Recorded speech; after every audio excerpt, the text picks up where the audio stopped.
Tiniyak naman ho ni Commission on Elections or COMELEC Chairman George Erwin Garcia, hindi panghihimasukan ang presensya ng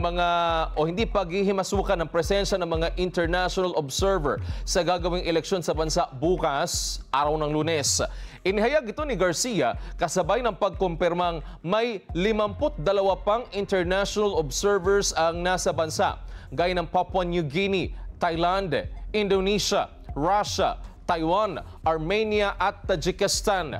Aniya, ang 52 international observers ay COMELEC-sponsored para maipakita sa kanila na bukas at transparent ang eleksyon sa bansa.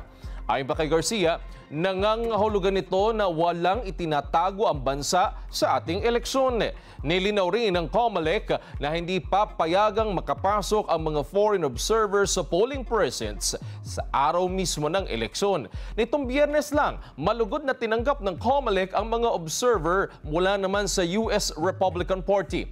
Ang 60 observer ay ipadadala sa iba't ibang bahagi ng bansa para mag-obserba sa eleksyon. Mayo 7 nang ipadala naman ng European Union ang nasa 104 na short-term observers para sa May 12 elections.